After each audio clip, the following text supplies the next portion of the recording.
Hey, today's lesson is about how to take chords like E and D and A and C and add some color to them. Because just playing these chords is kind of boring and it gets old pretty quick. So let me show you how you can quickly find color notes from the scale and add them to these chords to really bring your songs that you want to play to life. Go to guitarcreative.com. I'm going to go to Tools and Chords in Every Key. Now what you'll see as soon as this loads is a guitar neck diagram, and it defaults to the key of C. The chords that are in the key of C are listed right here.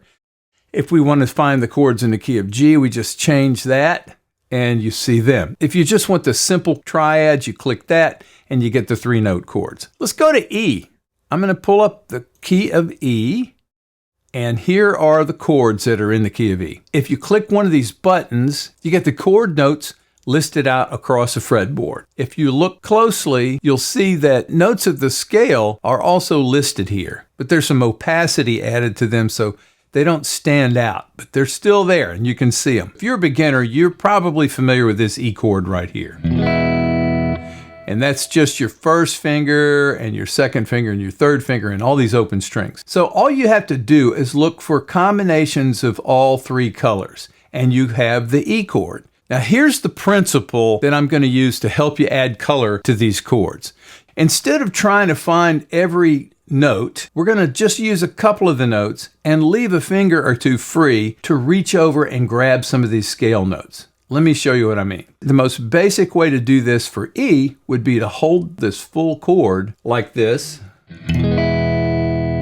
But if you look, you see there's an A right there. That's in the E major scale. There's also a C sharp here and an F sharp right there. When you play this E chord, you're using your first three fingers, but the fourth finger is right here. It's ready to go in this second fret. So all we have to do is start playing, add and pull off, add and pull off. I'll show you what I mean.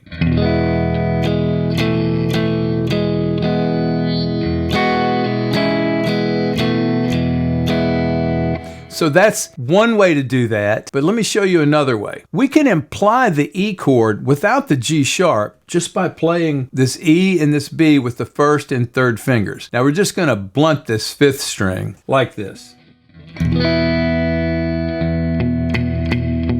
See, I'm not pushing down the B.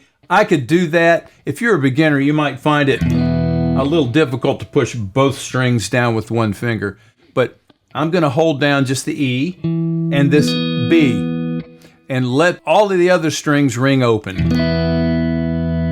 Now my fourth finger is free to play this D sharp.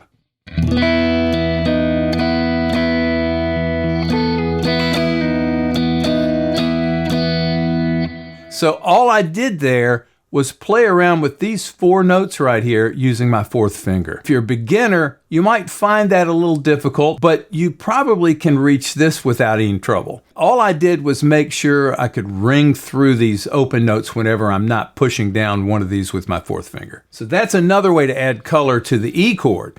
But instead of playing it down here, you just move your fingering up here.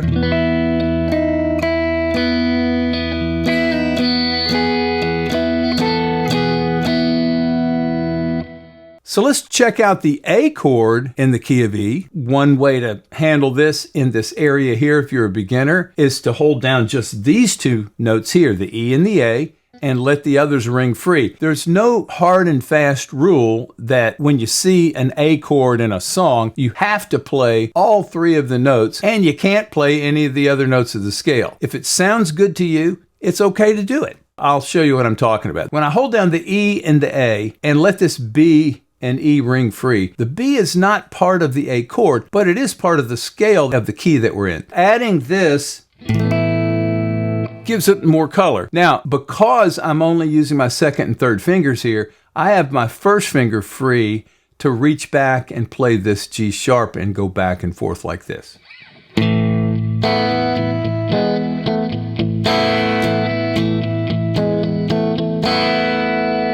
There's a way to add color to the A. So if I combine those two, we have the E going to the A if we have a chord progression that's a 1-4, it could sound something like this.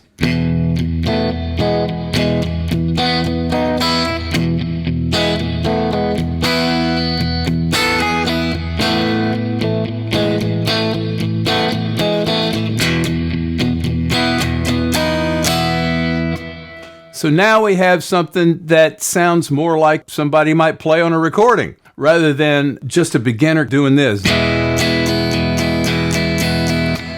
So you hear the difference. One is full of color and the other is just the same old thing. Unless you're playing an acoustic guitar on a country song that calls for this constant thing, find ways to add color, and the way you do that is by looking at the scale notes that are right around the chord notes. Pick 2 notes that you would finger and then find the chord notes. The possibilities are endless here because you can go find any 2 notes. Just be sure that the open strings that you sound are part of the key, okay? Let's go now and look at the key of G, and I'll give you some ideas for that.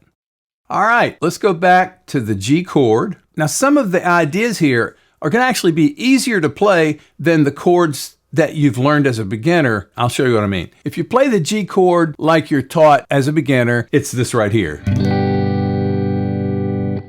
But you don't have to play all that. Here's how I handle this a lot of times. When I'm playing a G, I put my second finger here on this G and my third finger down here on this D, and I just sort of blunt this string with this second finger. Now, you'll notice that I'm not playing the B anywhere. But when I do it this way, remember, pick 2 notes, okay? So here are the 2. Those 2 right there. When I play it like this, I have my first and fourth fingers are free to play around on the scale notes. So instead of this, I can do this.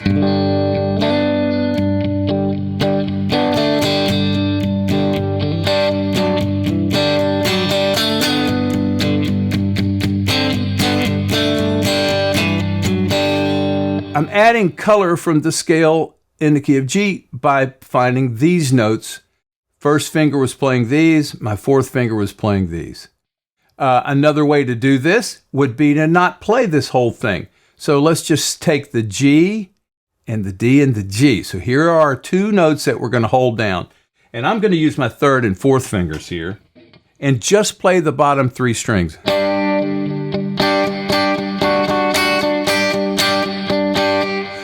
Now I shifted my first finger to hold both of these down so I can get to this A note here.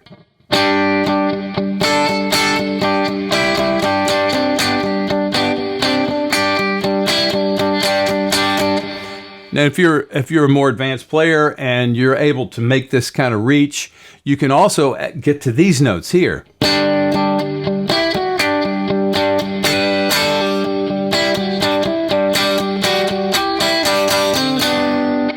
Using the scale notes to add color always works. Let's look at the C, which is the 4 in the key of G.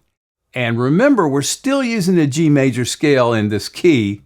So I'm going to go to the C chord. Now look at the notes that are around here. In the G chord, I played the G and the D. When I go to the C chord, I don't want to just play the C and the G. I'm going to use this D. It's very similar to the G. So I'm starting here with the G, and then I'm going to just move my second finger up here, blunt this string, and go to the C like this. I like the way that sounds, so we have this.